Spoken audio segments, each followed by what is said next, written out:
Welcome back to the Nearly Men podcast. I am your host, JCC, and I can say that this week because our co-host, Ollie Thomas, is in Australia. Sad times, but we move on.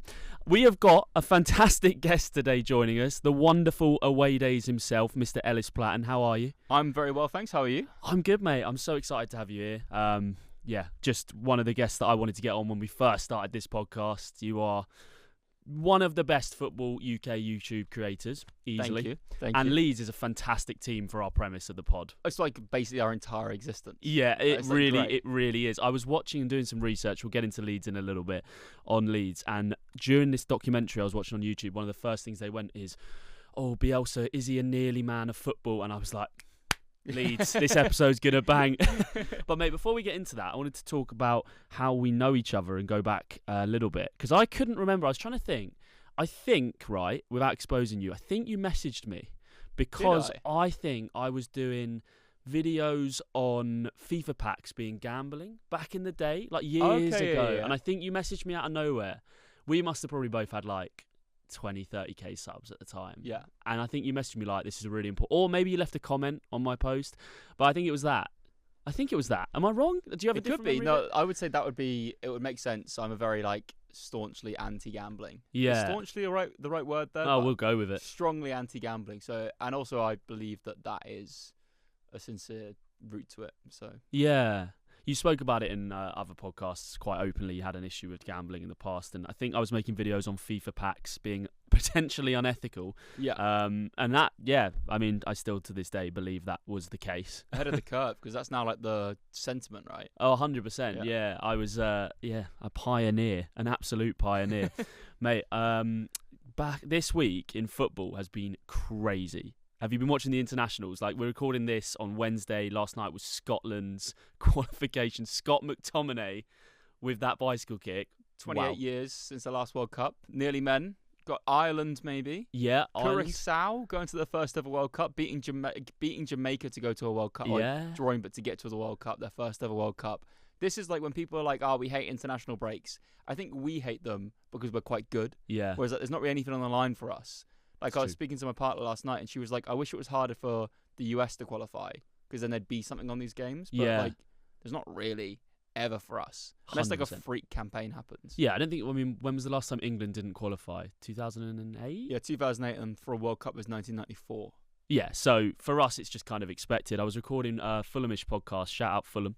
With Jack Collins yesterday, and he's Irish, and he was just talking about the ecstasy he felt. And obviously Ireland haven't even qualified that Troy Parrott hat-trick, but it's just enough to put them into the playoffs that there's just so much excitement.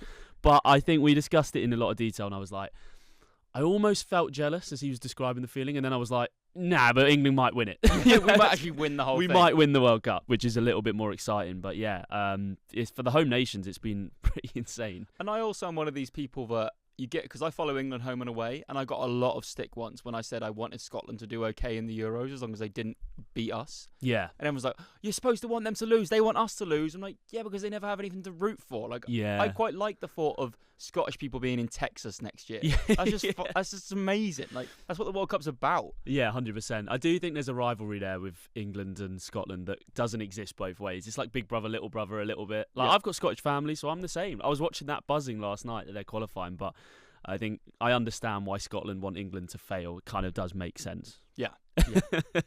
But yeah, mate, I mean, I said to some of the guys behind the scenes here at Red Bull how lucky we were to get you today, because I often start text messages to you with like, "Mr. Worldwide, where are you?"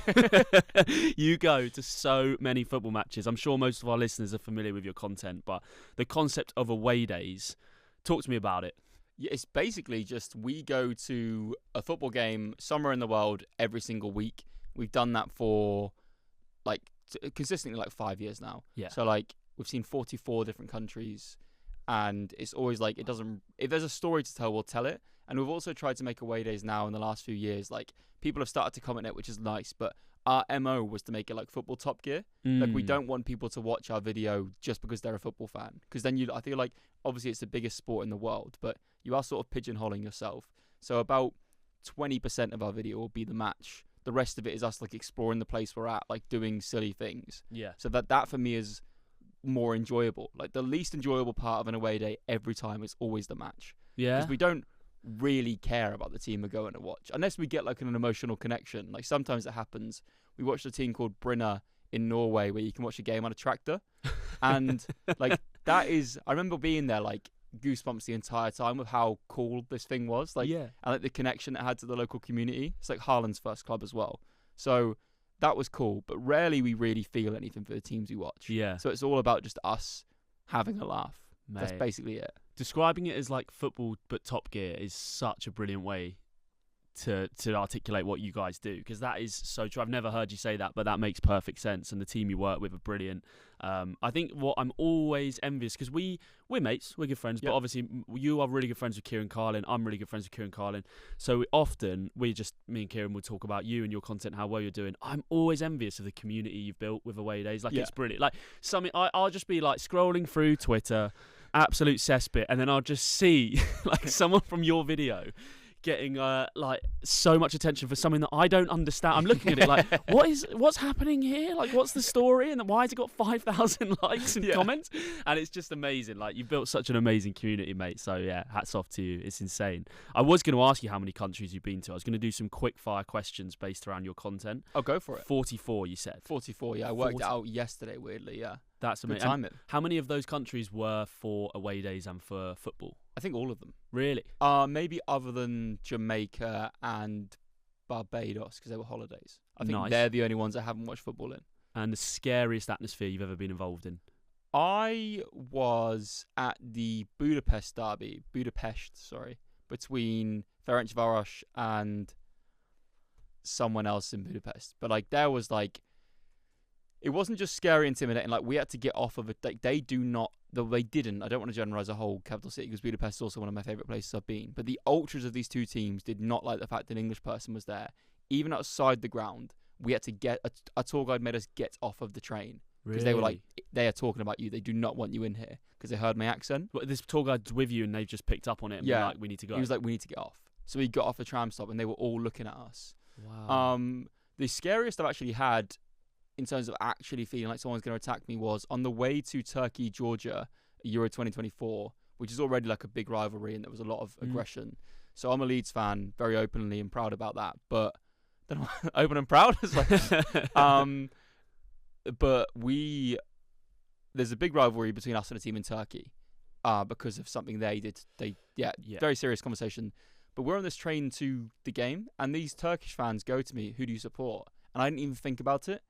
And I went, "Oh, I'm a Leeds fan." And it just, the vibe switched, and they went, "You get off this train now, or we will." Really? Yeah. Like, they were willing to just get me because of that. That is terrifying. Yeah. Okay. That is scary. That is scary. Does it ever put you off? Like, does that ever make you think about going back to Turkey or games like that? We've never done a game in Turkey, but we're actually due to do Fenerbahce against the other team in 2 weeks' time. Good luck, bro. Good luck. What's the longest away day you've done? Did Indonesia recently. I mean, we've done like one that I think is technically longest. We went to Newell's Old Boys. So you have to fly to Buenos Aires, which is 14 hours, and then get a 4-hour bus. So it's like 18 hours of the journey to get to it. But like, I'm so excited to do that it doesn't really matter. Indonesia felt long because just was like a really rushed trip. Yeah. So like, we landed and had to do the game that day. So flew 14 hours and it was straight to the game. No sleep. Watched the game, then I had to be up at 4 a.m. the next day because we were working with a brand who then flew us out to a hotel. It just was, we realistically needed a day before, but we didn't have that. So it was like quite rushed, and I was really tired during the whole thing. But that being said, watching football in Indonesia was like so special. Like, they were so excited that I was there.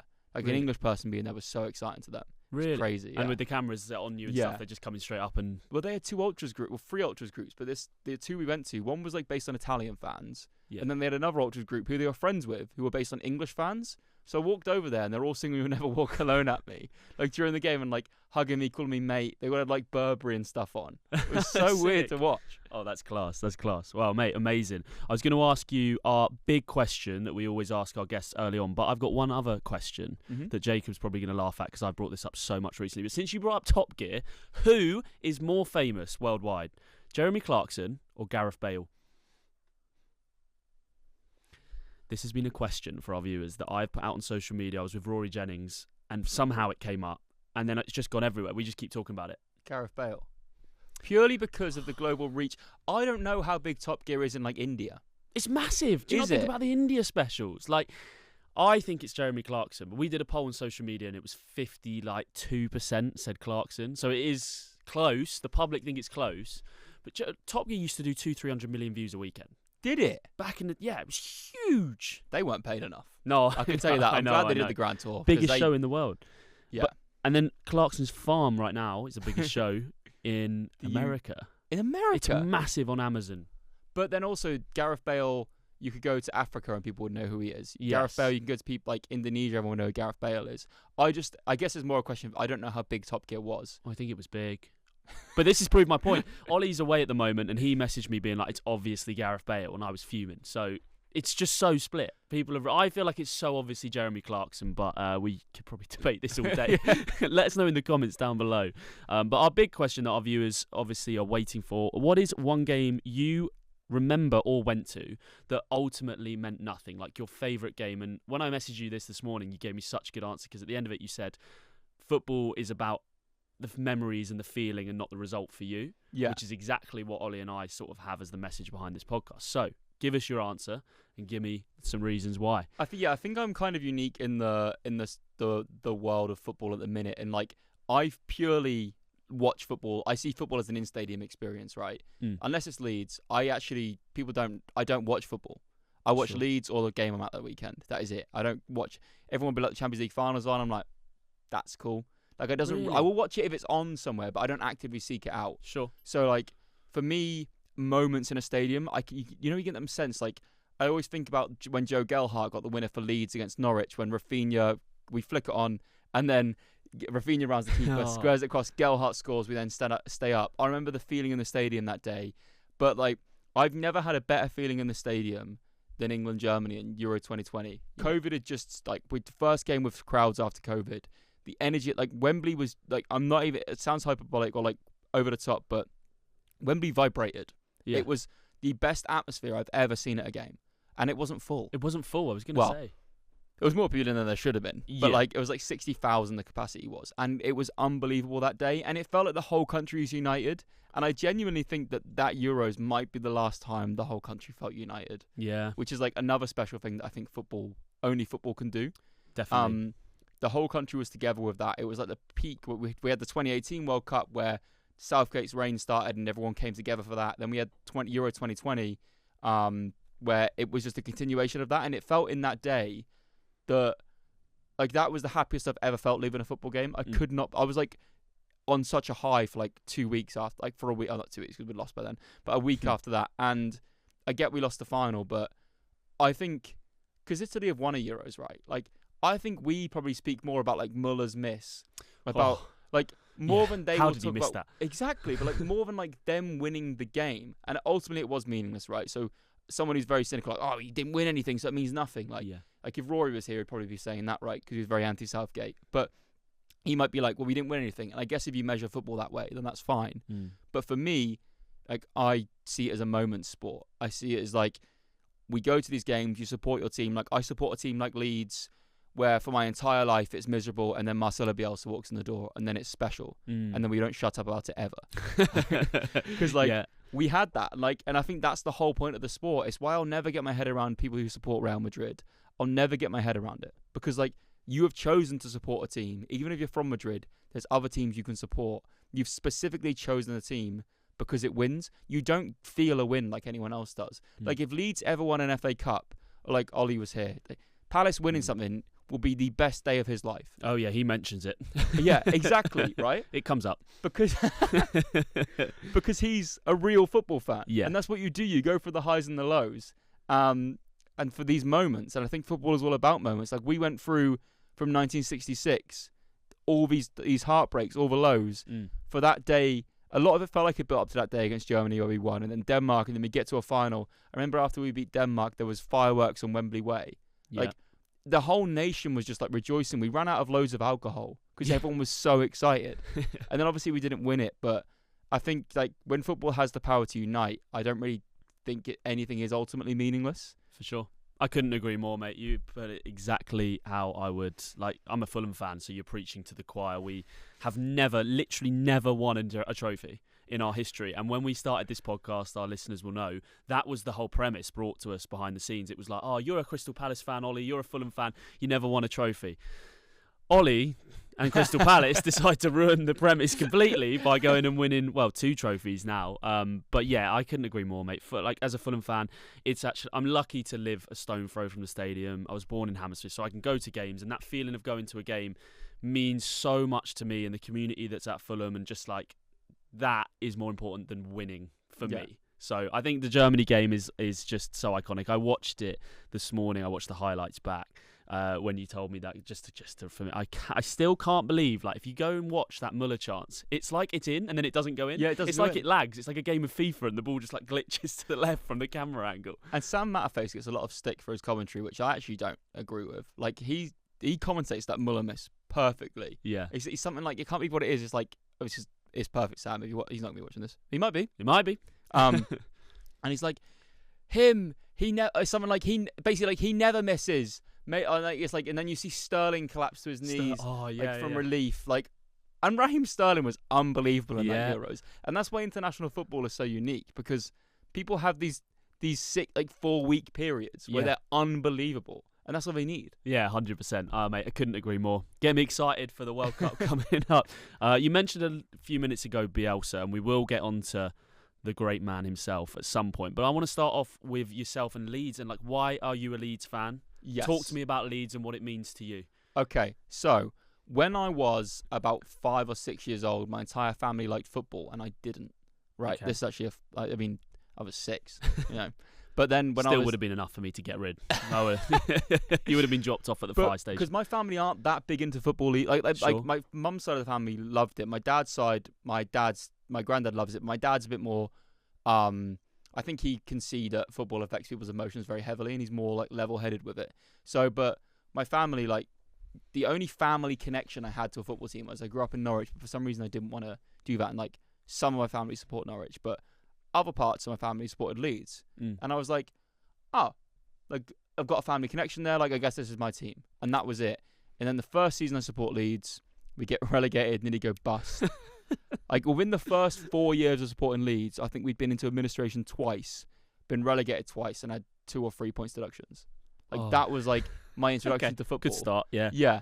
And like, but like, that is, I think that's why I've got such a love for lower league football, because my most fond memories of being a Leeds fan were the League One days. Yeah. It was like, because I think because you're younger, like, it means almost a bit more. Not to say it means everything to me now. Like, Leeds is basically, like, people always ask me if I'm religious, and I'm like, no. But like, Leeds is basically, I'm insufferable about it. Yeah. Which is ironic, because I have a job which means I barely ever get to be there. Yeah. But like, which is actually probably good for my like own well-being, because like, I'm so over the top with it. But yeah, just picked that up from being involved with family. Yeah. And then here we are now. It's like, going from there, yeah. But I've spoke to a few Leeds fans in my time, and again, in the documentary I was watching this morning, Leeds as a religion was repeated many, many times from a lot of people in the city. So it's a one-club city. It's a massive football club. Obviously back in the Premier League now, which is great. But taking it back to Leeds, and off camera we were saying how they probably are the perfect nearly man team. There's a lot of stories. So if I bring it back to 1975 European Cup final, which we both obviously remember well, we watched every minute of it. But it was Bayern Munich versus Leeds. It was in Paris. And I've heard this story on so many different podcasts, so many different things I've worked on about how Leeds were fully robbed. My description of the game that I've had is, it was 0-0. Your striker was brought down by Franz Beckenbauer. I think it was Alan Clark was taken out. No penalty given, even though I've seen the replay of it. It's on YouTube. It's clearly a penalty. It's bad. It's just so obviously a penalty. And then I think you score. Yeah, you score, don't you? Peter Lorimer scores a pretty good goal as well, to put you 1-0 up in the second half. Disallowed for offside. It's not offside. So Leeds should have been 1-0 up in a European Cup final. 6 minutes later, Bayern go on to score a first and then a second, win the game.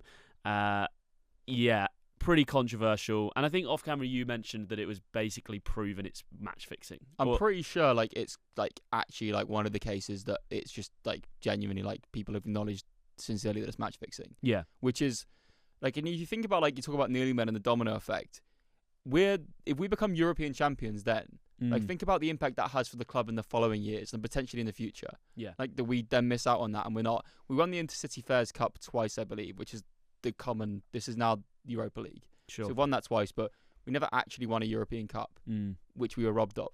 And because that Leeds side in the 70s were unbelievably good, and we never got that the cherry on top, which was deserved. And we never probably will now. So football's gone. You think that changes a lot about where Leeds are in present day? I don't know if it'd be maybe too much to say that, but it definitely would have had an impact on our status in world football. Yeah, for, that little bit of time, and maybe a domino effect onwards. But even the nearly men again, we're in the Champions League semi-finals in the early 2000s. Yes, and then 2 years later, get relegated. Yeah, that's insane, isn't it? Yeah, it's crazy. That was the next part, mate. It's like you might as well do my job. I might go to Australia with Ollie and just leave this to you. But exactly where I was going to lead us next is 2001 Champions League semi-final, Valencia 3-0 loss. A team that boasted Rio Ferdinand, Alan Smith, Jonathan Woodgate, Mark Viduka, Robbie Keane. Is that the best Leeds team from your lifetime? Well, yeah, I don't. The thing I know is, you would have been young. young. I don't remember it, but yeah, and that's a very fond Leeds team, but. You want to know what annoys me about that in terms of a nearly men thing? And I don't think enough people speak about this. The book was thrown at us for breaking financial, fair play issues. Yet nowadays, Manchester United can be millions and millions and millions in debt in a season, miss out on European football, then spend another 200 million and still be fine. Yeah. The book was thrown at us. We had points deductions. The club nearly went. It was insane how much times have changed and how much certain clubs are protected, which is why I've sort of had this I'm quite vocal about my disdain for the way the Premier League is set up in terms of it doesn't really, it feels like there's a glass ceiling there that Leicester happened once and people use that as well, anyone can do it, but not really. You know what I mean? Look at them now. Yeah, exactly. Yeah. It's not sustainable, and it's just we might win an FA Cup one day. That's my dream. Yeah. As a Fulham fan, you must feel that you can't feel like you're ever going to finish top 4.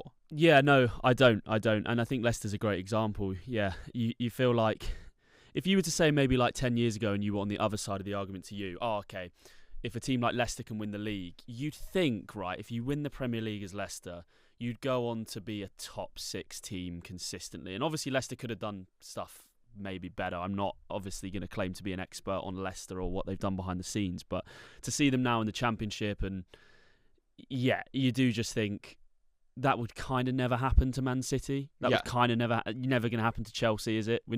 Maybe the closest we saw was Spurs and United last season, but they weren't even really. It wasn't even close to going down. Whereas with Leicester and teams like that, no matter how good it gets, you do almost feel like the powers that be are a little bit oh, that's cute, but go back now. Go back down to what you should normally be doing. Yeah, and I think we followed I actually think it's sometimes harsh to say an American model because there is at least more perceived level playing fields in America. If you finish bottom of a league, you get the top draft picks, you get the best prospect. Nowadays, Leeds have one of the best 15-year-old academy talents in the country. Man City buy him for £1 million. Yeah, that's just there is no. That's a problem. We can't even bring for our own players before they're poached. And that's a problem. If you're a young footballer, I get it. I do the same. If you get offered a brand deal from someone and then someone else offers you 20% more, you're taking the other brand deal. So I get it. A footballer's career is short. One injury and it's done. But from a fan's perspective, it's shite. Yeah, I think that's a great way to put it. I couldn't agree more. Also, in that Valencia game, you would, if you had gone through the semi-final, have had Bayern Munich in the final, which would have been such a good redemption story. But yeah, it wasn't to be. So yeah, I guess we should probably talk about maybe definitely for me, the most famous Leeds quote of all time. Should we have spent so much? Probably not. But we lived the dream. How does that make you feel when you hear that quote? We could have lived the dream a couple of years later, so I'd have been a part of it. It didn't age well. For those of our listeners not aware, I think that was, is it Peter Ridsdale? Peter Ridsdale, yeah. Who was chairman, right? Or the thing is, right, I think his heart was in the right place. I think he genuinely just wanted Leeds to succeed and was very naive with his money. What was the short? The short version is he just overspent. But the contracts they were giving out were ridiculous. There were people Aaron Lennon, I think, spoke about this recently because he came through at Leeds. I know maybe it was Jermaine Pennant. One of the two. It might be Jermaine Pennant actually. He spoke about the fact that, or it could be Lennon. One of the two. Don't fact check me. But he was getting at the age of 16 back then 15 grand to not play a game. Like It's they were insane. like Danny Mills in like 2002 or something. Yeah, as well. like it was unbelievable money they were throwing at it at the time, and it wasn't sustainable. And we basically ran on, we have to make Champions League every season. If we don't, we're screwed. That was the entire model. And then it's such a dangerous game. Yeah. It's such a dangerous game. But I think even the most pessimistic Leeds fan, when you did get relegated, and you said that's probably your earliest memories, wouldn't have anticipated, 16 years in the lower divisions? They never thought we'd go to League One. League One for what, 4 years? 4 years, 4 years. And like we were on minus, I think it was minus 12, minus 10, minus 12 points our first season in League One as well. Or minus 15. It was, and I remember there was an image of the players with the points in the skip when we won our first. We were undefeated. Like we only missed out on top 2 by the points we had deducted. Yeah, I remember someone told me that before. That would have been one of the greatest achievements in like English, to get a 15-point deduction and still go up. I know you didn't; you fell short. We lost against Doncaster at Wembley. Tough times. But yeah, I mean, 16 years or 15, 16 years for a club of Leeds side, it's just not right, is it? And some of the managers, I believe, in doing my research, in that period you had 23 managers. Yeah, most of them were probably in like a 2-year period of Chileno as well. We had like But we had managers who would they were successful everywhere else, and they'd come to Leeds and it would not work. Like you'd read some of the names. We had Warnock in like his prime of he never didn't work, and we finished 14th under him. Yeah. He always got teams to like the playoffs, but for us it just would not work.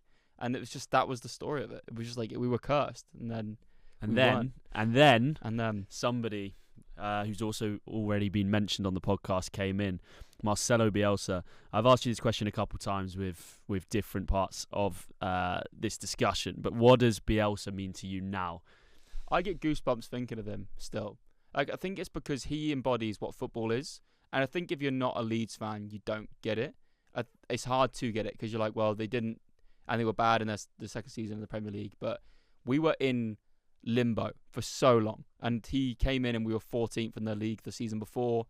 I think that's my nearly season that I speak about, is the 18-19 season. Yeah. Because I'd never seen a team change so much. He had like 6 weeks of a pre-season with them, and we went from being a lower to mid-table championship side to the best footballing team that league has ever seen. Yeah. It was unbelievable. Like it was just, and he was like this personality. He didn't speak much, but you could tell he got it, and whether he got it performatively or not, who cares? Like it was like everything. And I think he made Leeds matter again, especially in an era where like we'd been gone from the Premier League for so long that generations of like young children don't know we're a big team. You know? Yeah, there'll be younger people, like because we were away for 16 years, they didn't grow up with Leeds in the Premier League. Yeah, they don't know that Leeds historically is a big team. So then you lose that, but Bielsa brought it back instantly, and we were a talking point whether we won.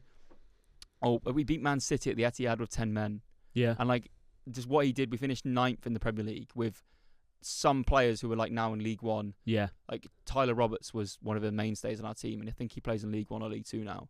Like he elevated the levels. He got Patrick Bamford in England call up. Luke Ayling was almost a call up for the England squad under him. Like the work that man did with the resources he had is unbelievable. And I know we got Rafinha, which is great, but we didn't really recruit that well outside of that. And it was just I'd never seen anything like it, and I don't know if I will again. There's a quote that I believe Bielsa said himself when he first got the job. It's, "A man with new ideas is a madman until his ideas triumph." That's in my office. Is it? Yeah. Really? Yeah. Well, you got it up on the wall? Yeah. That's so cool. Well, there you go, mate. I mean, it's a cool statement, and it does make a lot of sense when you think about Bielsa. I mean, how do you feel?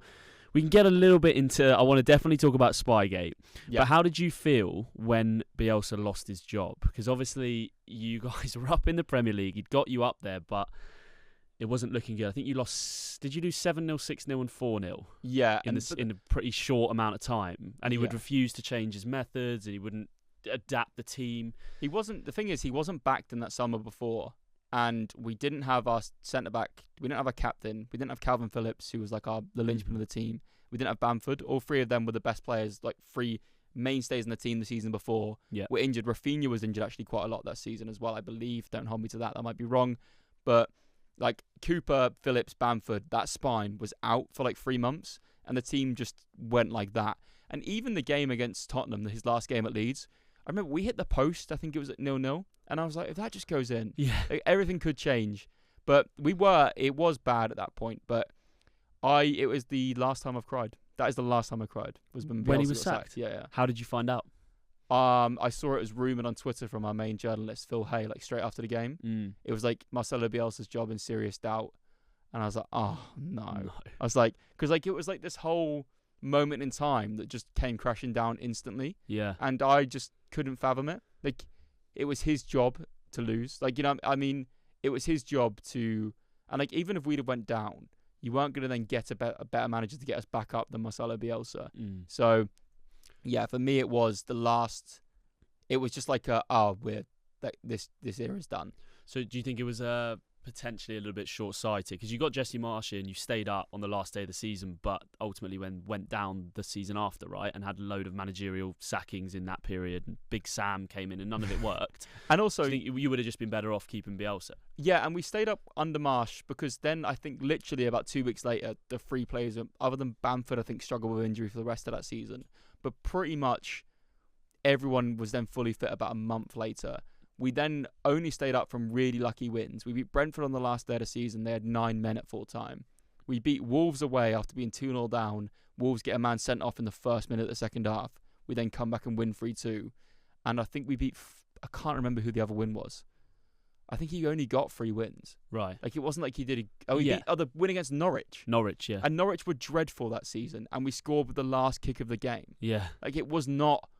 good. Yeah. Like, he was terrible, Jesse Marsch was for Leeds. Yeah. And also, I think he probably is a good manager. He's done a good job for Canada, but it just did not work what he was doing with Leeds. No. These players were so in tune to doing what the Bielsa thing was to do, and them losing him probably disheartened them a lot. So, I don't know, you'd have to speak to one of them. I'd love to hear one of them speak. Yeah, it's a flip of a coin, really, I guess. You stay up, but at what cost by losing Bielsa? I mean, we have to talk about Spygate. Yeah. If you don't know about Spygate, do you want me to run this or do you want to inform people? From my knowledge of it, it's did Bielsa actually send somebody to like go under a fence, or was it on a public footpath? Because it depends who you believe. Like, what happened was Derby County were running a training session.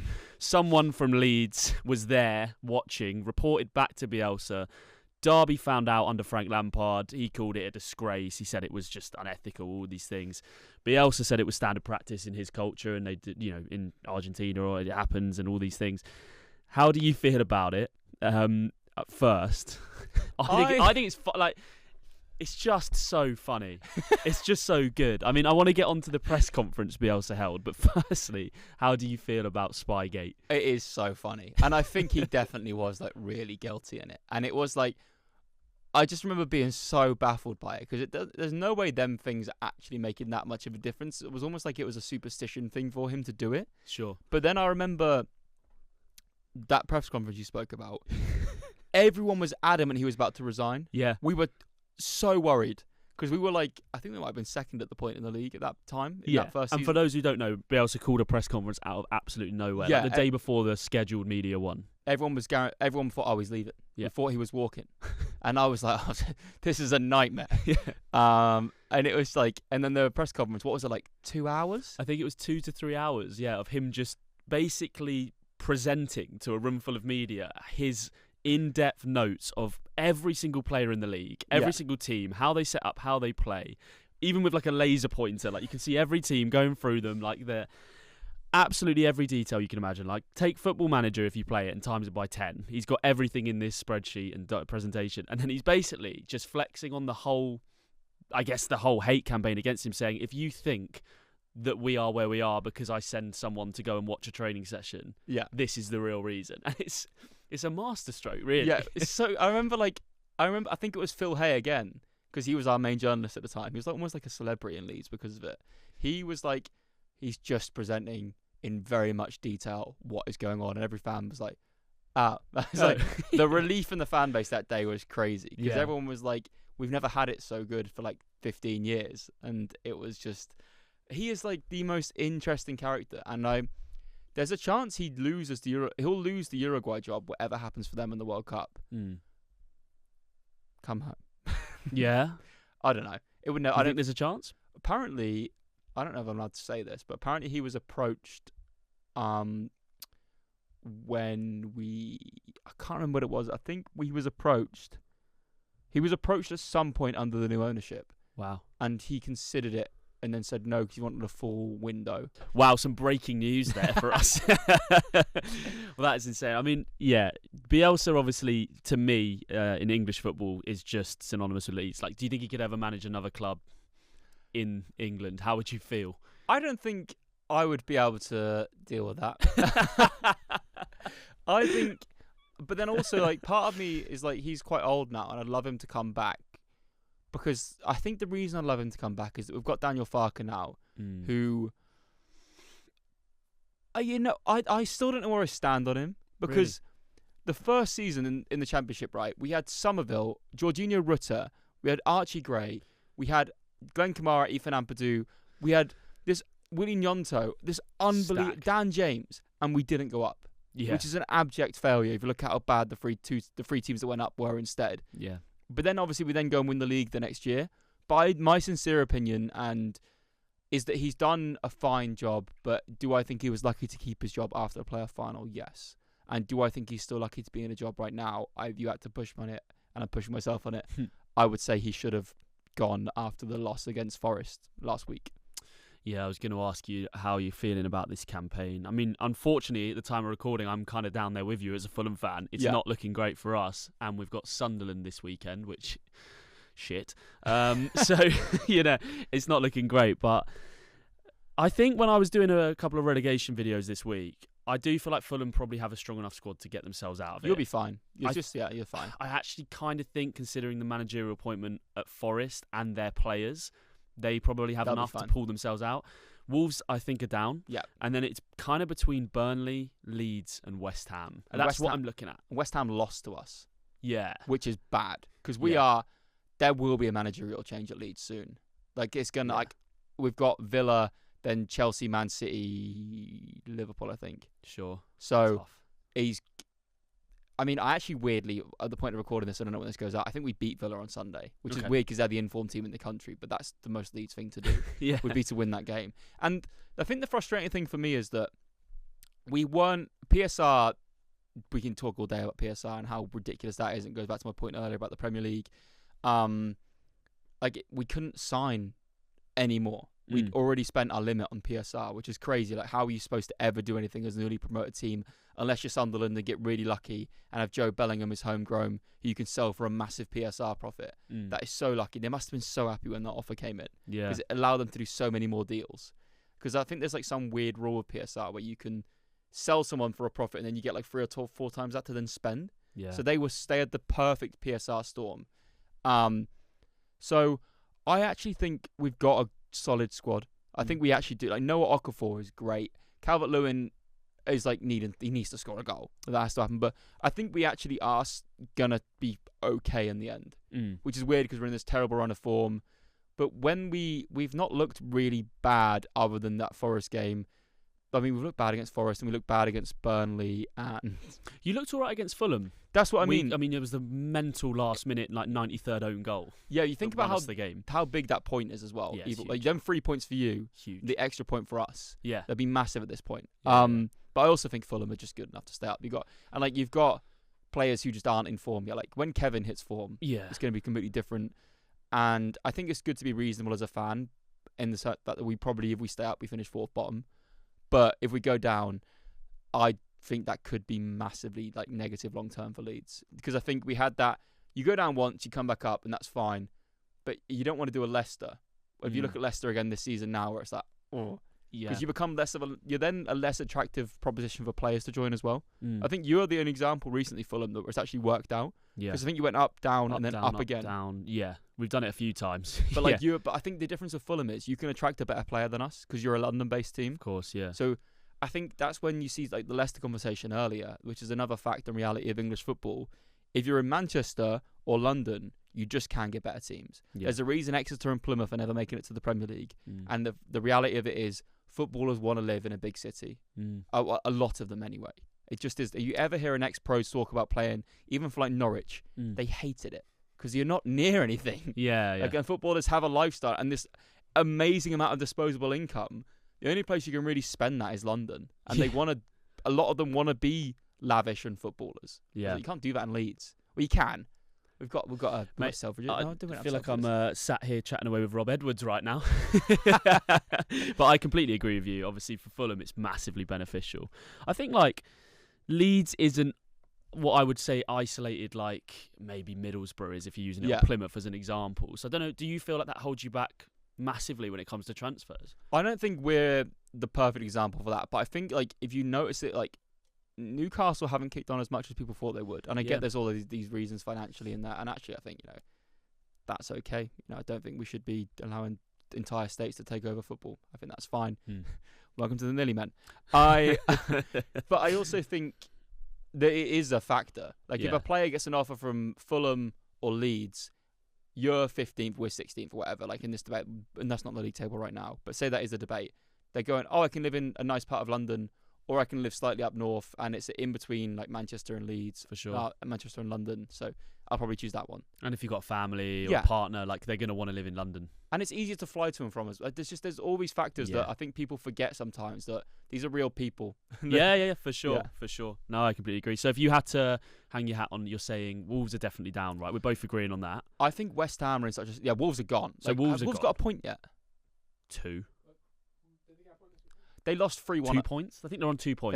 They lost 3-1 at home to us, and it could have been 4 or 5. We beat them 3-0. I'm looking at we beat them 3-0. I'm looking at the XG table, right? Because this is where my nerdy side comes out. But we're good in XG, right? This is what I was going to say. You're 11th. Yeah. Leeds are 11th. You're underperforming by 5 points, whereas you look at Aston Villa, who are overperforming by, I think it's 7.2 extra points they've got than what they should, and Burnley have an extra 5.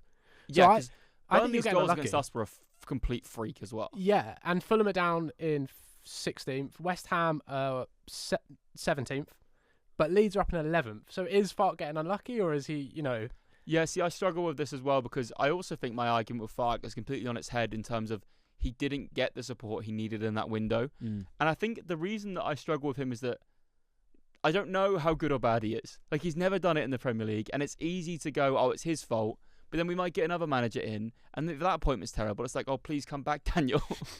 So I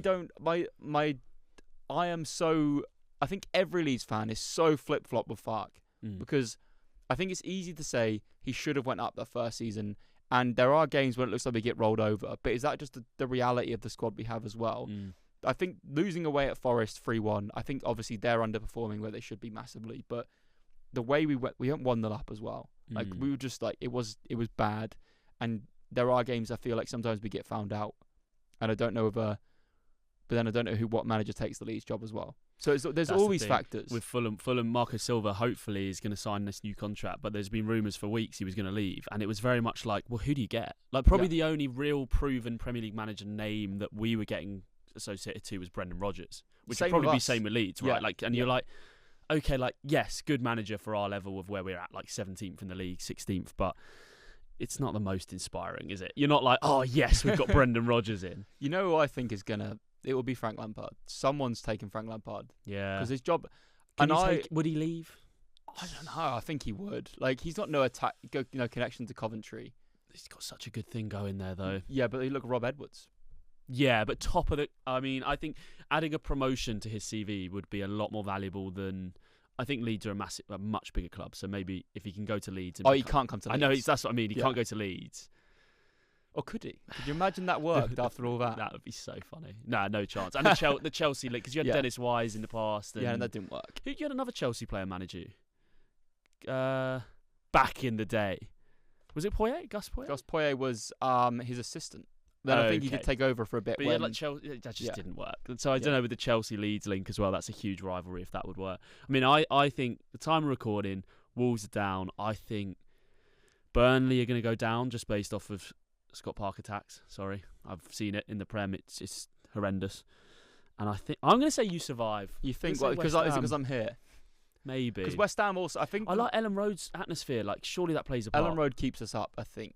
Because if you look at every Compare that to West... So I'm thinking it's between you and West Ham.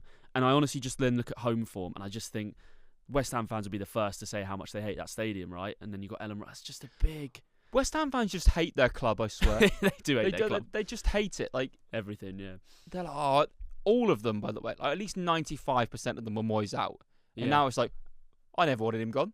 It's like, yeah, you did. Some of you must have, because he went. There was these big campaigns. Yeah. They just hate their ownership at the minute, and they're never going to be satisfied while they're in that stadium. And they don't.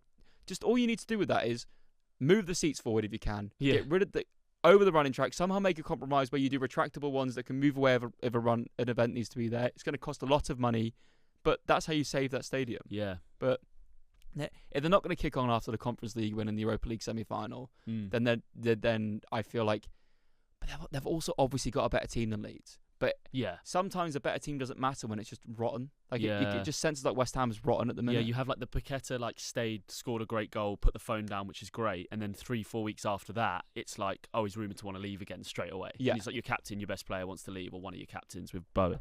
So, are you going to put your neck on the line and Leeds staying in the Premier League this season?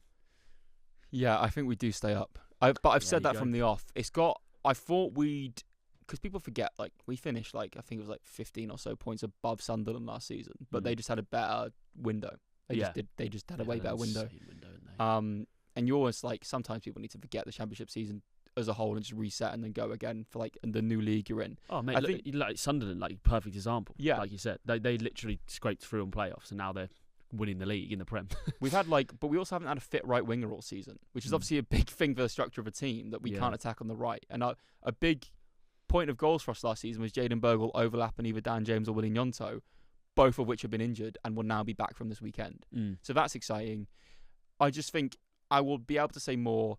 If we lose against Aston Villa on Sunday and we don't sack Daniel Farke the next day, because realistically I think this game is his job. Because his whole thing is, Leeds are currently on a point per game, and that was our whole aim for the season. So he's like, we're on a point per game, guys. Just calm down. Chill, yeah. So we'll see. If we beat Villa, I'll feel maybe this is the point we then go and take a point from the next 3, which is difficult, but we'll see. I think we do stay up. I hope you stay up. I have a soft spot for Leeds because I've been waiting for this for the entire time we were recording to say that I think we played at the same game on Ellen Road. Were you playing in Theo Baker's video? No, I wasn't. I wasn't asked. Awkward. But it might have been a betting company. That's why they didn't ask me. Yeah, I think it was. But yeah, I played at Ellen Road. I don't want to flex, but fine. I got man of the match on Ellen Road. All right, fine. But I love it. I love Leeds as a city as well. It's a great night out. Great night out. I love Leeds. So I hope you stay up. And a massive club, but it we started quite pessimistic on even if you do stay up, do you kind of feel like you can get back to the levels that Leeds should be?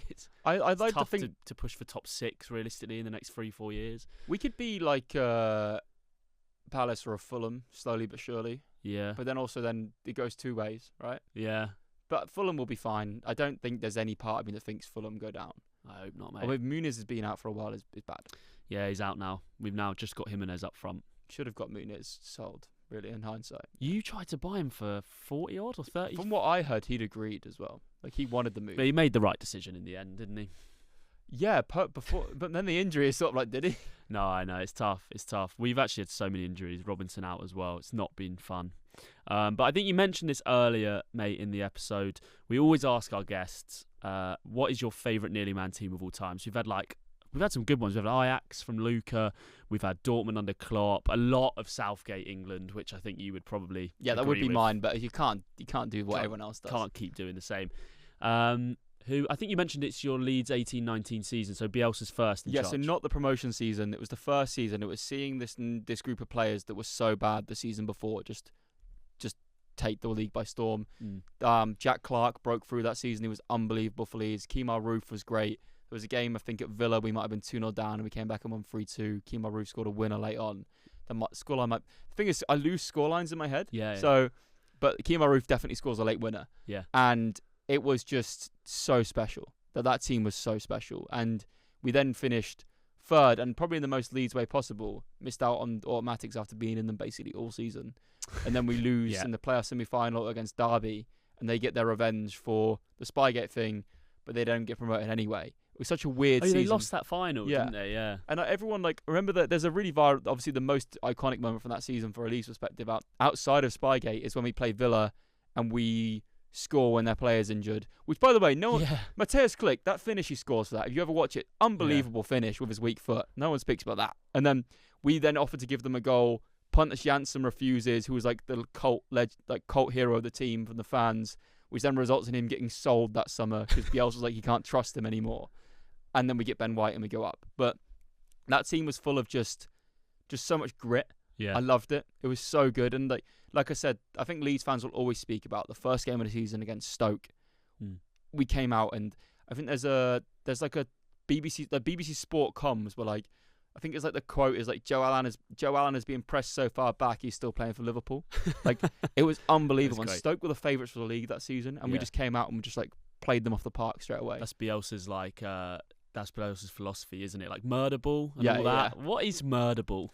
I think basically it's an 11-a-side game with no pauses, so there's no fouls, and as soon as the ball goes out, the one's passed straight back in. And it's just like non-stop. You have 90 minutes. I don't know if it's 90 minutes. I've seen Calvin Phillips say it was like the hardest thing he's ever done. Yeah. And it just makes games easy, like actual games. Calvin Phillips is like, there's still a footballer in there. I will always die on this hill that people don't realise how good Calvin Phillips was. Well, I mean, if you can be a pivotal part of England's midfield like he was, and obviously how good he was for Leeds, like definitely. Yeah, and then like it's just such a shame. Confidence? I think he's such a confidence player, but also from what I've heard of anyone that's met him, is that he's the nicest bloke. Yeah. So he might think I'm cringe because I'm quite vocal online, and that Leeds team, some of them are definitely aware of me because I think I actually had a story once, by the way, that big tangent so I made a video when Leeds beat Norwich, and I heard rumours that video was played at Four Parch at the training ground, whether intentionally or not by a member of staff or Jesse Marsh or someone. Really? That video was put on to show the crowd reaction to that win. That's so sick. We need a Leeds player. This will find some Leeds player's algorithm. Please confirm or deny. But we'll have to get Carell on it otherwise. Luke Ayling blocked me. Why? On Twitter. He's my favourite right back to ever play for Leeds. I think I tweeted during the season we were going down, I was very negative, but never about him. Like, never directly. I was just like, oh, we can't defend. Like, we can't defend at all. This was post Bielsa as well. Like, we could not defend at all. And I just went on Twitter one day. I went to look at Luke Ayling's Rivers. Like, Luke Ayling's blocked you. And I was like, what's that about, Luke? Yeah. You had to take all the posters down in your room. Yes, that's right. But I also get it. Like, I think if someone's negative about one of my videos, I don't want to see it. Yeah, you're a footballer and, like, especially on the high the Leeds team had been on for so long, to then have it all, because it is basically all coming crashing down for them, and they feel it just as much as the fans. Like, it would have been like awful going online, going on #LUFC, and I'm quite a vocal voice in that space. They must have been like, block that. Yeah, 100%. Which is fair enough. Well, mate, before we finish, I have to ask you about David Beckham. Yeah, because you are probably one of the people I'm most jealous of in the world. You lived. Growing up, speaking of posters, David Beckham all over my bedroom. You had the chance to work with him, interview him, I guess, talk to him about his career, right? About his shirts and classic football shirts and all that. Absolutely insane. I remember seeing the Instagram post and just like, this guy has gone clear. How was it? So yeah, we got an hour with him to talk about his career from start to finish. I found out about it. I knew it was kind of maybe a thing, but I know other presenters were asked to do it, and I think they couldn't do it. And so I find out about it. I'm in Lithuania, literally 3 days before it. So I fly back from Lithuania, fly out to Miami, have to learn his entire career, like that. It was almost like, like last minute GCSE revision. Do you sit there studying that? He sent like a document, and I made loads of notes. Like, he was born in Whips Cross Hospital, all these like fun things, and then do that, go through it, interview him. It's almost like the adrenaline dump after it was crazy, but also such a nice guy. So fun story beforehand. The day before the shoot, I was walking around Wynwood, which is a place in Miami where people go, and I was wearing a Leeds shirt. And the next day at the shoot, I meet him and he goes, "Were you wearing a Leeds shirt in Wynwood yesterday?" No way. And he's like, he goes to me, he's like, because who wears a Leeds shirt in Miami? He's like, it must have been you. I was like, yeah. And he was like, I nearly shouted Leeds scum at you. No way. What, was he in a car nearby? Yeah, I was like, imagine getting shouted Leeds scum at me by David Beckham. In Miami. Like, you turn around like, you David Beckham. Okay, yes I am. Insane. That's crazy. Great. It was a really, really fun time. Then the next day, I was in like a box So the next day I then saw Messi's debut for Inter Miami. The box to the right of me is the Beckhams. Box to the left of me is the Messi family. And then the middle one is the Ellis Platten away days box. Yeah, just like, I don't know how I ended up in that box. It was insane. But like, Messi's kids are there. Messi's wife's there. Messi, I touched Messi. Wow. But like didn't quite get to meet him like everyone else has. But like I touched him and he said the word yes to me. Consensually? Yes, consensually. Okay, fine. Just needed to check that. But yeah, just the most surreal experience. But also like it's funny sometimes when, so for example, like I think I made this point to you before recording. I did a Chris MD video recently. People in the comments were like, "Oh, Ellis is trying too hard." I was like, I've interviewed David Beckham, like Rob McElhenney, all these people. Like, I'm not gonna act up in a Chris video. It's just who I am. You just haven't been exposed to me as much as like you should. You should watch more of the content. You're always going to get people hating though, mate. But that's I think that just shows you doing the right thing. Would you say that Beckham was the most nervous you'd been pre-interview, or would you give me another name of someone that you felt that? Because you've worked with, like you said, so many amazing people. I remember being really nervous for Rob McElhenney, but then then it got cancelled once, and then after that I wasn't nervous. Sure. You sort of they go. I weirdly get nervous for the names. Like, I don't really get nervous anymore because the whole point of it is that they're just having a conversation with you and they don't want to get the vibe that you're nervous. I'll get nervous sometimes, or maybe a little bit, I don't know if nervous is the word, but maybe anxious. I feel like the guest is being their management team might be being a bit difficult before the shoot. That makes me feel more nervous or apprehensive about what the shoot might be like. But Beckham would, it's Beckham, you know? That's what I was going to say. Like, I've worked with quite a few footballers, athletes, famous people, and for the most part, my mentality going into it is always like, it's just a normal person. But is David Beckham a normal person? Like, when you're filming him, are you just like relaxed talking about his career and like it's any other footballer and just go, it's David Beckham? I'd keep like almost like disassociated and zoning back in and be like, what's going on? Yeah, that is definitely it. During it, especially because this was about, when was this? Was this 2022? So 3 years ago. And like I was way worse as an interviewer, really raw. To get the opportunity was definitely through the connection to CFS. So like I wasn't that good of an interviewer either. So I definitely felt like massive imposter syndrome then. I think now, give me another hour, David, it'll be much better. Yeah. You know? Yeah, of course. Like, it was one of them ones where like I didn't feel like I'd earned that opportunity at that point. And I hope the content did well. It went down well. So, mate, it was amazing. Yeah. It was amazing. Yeah, I'm such a fan of what you do, like I said, and I've enjoyed this even more than I imagined, mate. So thank you for coming on and filling in for Ollie. It's been so much fun. If you haven't already subscribed and checked out Ellis's stuff on away days, you're really late. You're missing the boat here. It's a bit. I don't want to say it's an ick, but it's a little bit of an ick. Mate, thanks again. And if people want to find you, where can they find you? Just Ellis Platten on Instagram and then our away days on YouTube, yeah. Mate, loved it. Thanks so much. Thank you so absolute much. Legend.